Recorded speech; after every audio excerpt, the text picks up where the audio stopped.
Welcome to part 3 of the Metagame breakdown for everybody. We're going to be talking about, there's honestly some really interesting choices for this video. So, as always, if there's something that you want to see that we haven't covered, make sure you leave it down below in the comments. I read through everything. We can posit these about 30 decks we're talking about the current standing. Make sure you're subscribed to the channel. Turn on those bell notifications, and if you're looking to purchase some TCG player, use the link down below. A little bit of the portion goes to help out the channel. Then we can actually play this expensive-ass game. Now let's dig into part 3, shall we?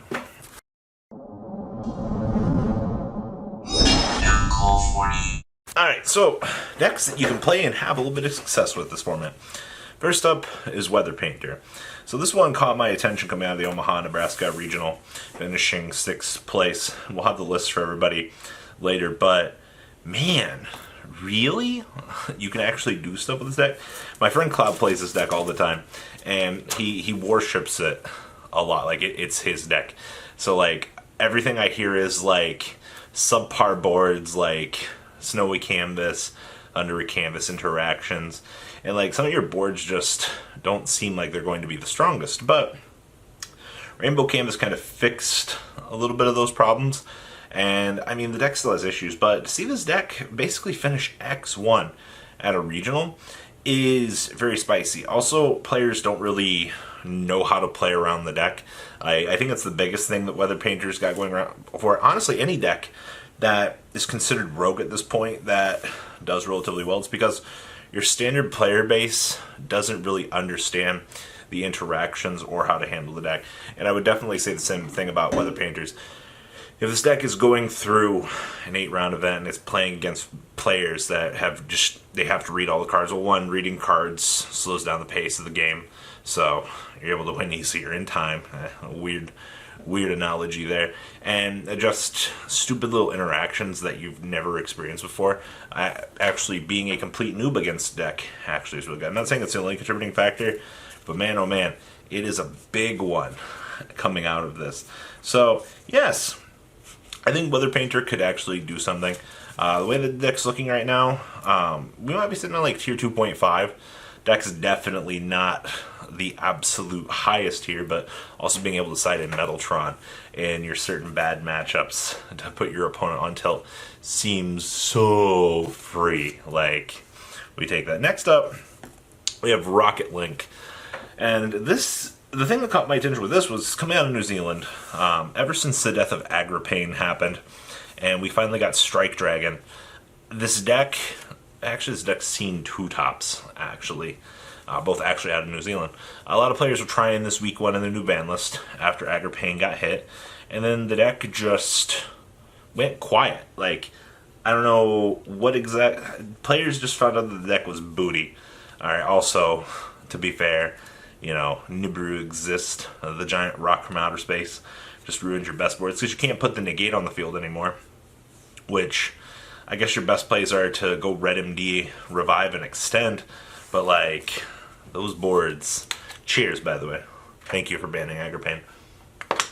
Not having to deal with that shenanigans actually was great, but Rocket Link, yes, the boards that it produces are good. Just not having the extra negates and things like that really just kind of changed the flow of the game. And that's something very important that you're going to have to understand. If you're trying to play Rocket Link, yeah, you can do shenanigans, yeah, you can build boards. But at the end of the day, if there's a Meteor in hand, there's nothing you can really do. There's no real future support kind of coming out for this deck. It's kind of disappointing to say because, like, Rocket Link was one of the most, we were ready for this deck, it was great, and then it flopped. If you play against Rocket Link, you should have really no problem. I mean, the best board that they put up is going to have, you know, possibly some negates. Outside of that, like, yeah, that's why they were trying the Earthbound Immortal engine. That way you can just opt for second, do cheese Earthbound Immortal plays, and just OTK your opponent with Kakapagaku. Like, thank you, OCG. Showed us something very interesting. Next up is Pure Cyber Dragon. Going second, Cyber Dragon is still a very solid metagame pick right now. I think a lot of players, after Orcust died, or the splash ability of Orcust died when Mermaid went, a lot of people just jumped off of the Cyber Dragon train. People just literally washed their hands with it and called it a day. And I don't really blame people for just upright trashing the deck, because honestly, I get it. But we're in a format now that special summon Cyber Dragon, eat off a Cyber Dragon, or eat out a Sky Striking Light monster, linking out whatever your opponent puts in the extra monster zone in Orcust, and then attempting to OTK your opponent. It's still as good as it's ever been.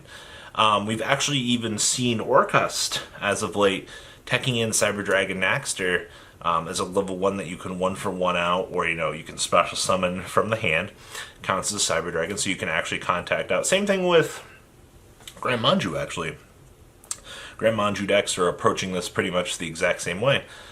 They're looking to play this engine as a way to kind of contact out with it. It's just, the rest of the Cyber Dragon support, just kind of floats there. Overload Fusion for the OTK factor is good. Machine Dupe and whatnot is also good, but I think the mentality between players not wanting to play Cyber Dragon and rather playing Orcust is because Orcust is just a better control deck at this point. At least everything in Cyber Dragons is affordable now, so that's one chunk of good news. But if you're trying to play Cyber Dragon, you have to understand you're playing a going second deck, and you're not going to necessarily get the amount of cheese. Although, Cybernetic Overflow is one excellent card in today's metagame. That card will ruin people's nights, and it's crazy how good it actually is. Next up is Going Second Mech Knight. Shout out to Invocation, by the way. We're still seeing Sky Strikers being splashed. Yeah, right. Sky Striker's still playing the Invoke stuff.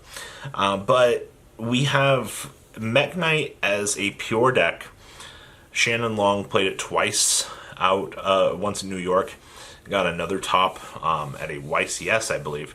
And it's taken this long for pure Mech Knight to do something. Now, you still have the standard iteration of the deck where, we're merging it with Invoked and we're still trying to cheese OTK.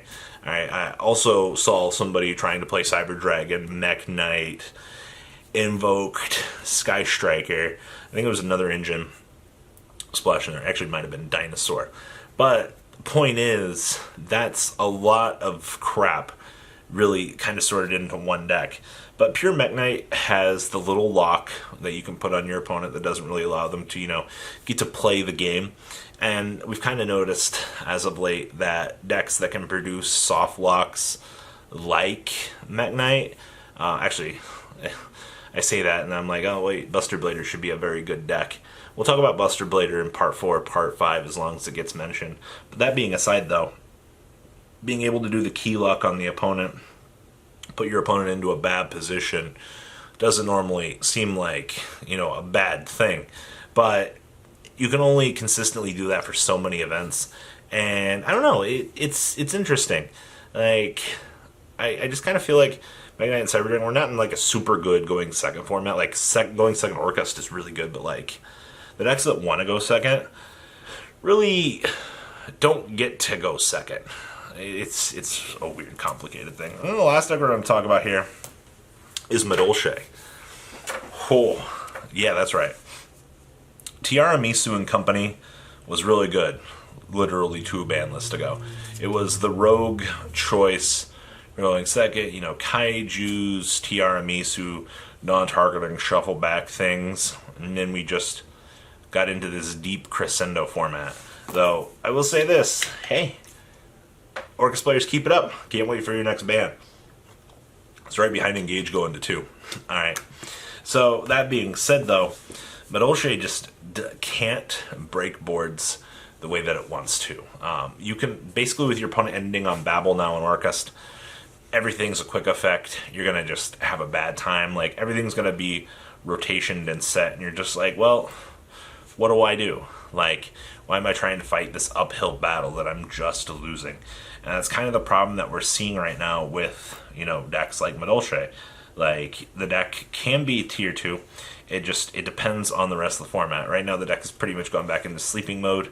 I'm sure the deck will eventually get another regional top. Doesn't make sense that it actually wouldn't, but that's the point where we are with the deck. Like, I wish we could see and do more things with the deck, but this is the point that we've reached right now, and it's just, Madolche just doesn't have the oomph to do what it needs to do this format. So, those are the 5 decks for discussion this part of the video. Please, leave a comment down below to me what you guys think, and well, see you guys in part 4. Peace out. The ride never, well, truly ends. Thank you, patrons. Without you guys, I don't know what I'd be wearing in these videos. I might be a truffle shuffle incident all over again. Guys, please also check out VanCole40 for some awesome Vanguard content. Some other interesting stuff you might find up here on the left or in the description as well. Thanks for watching.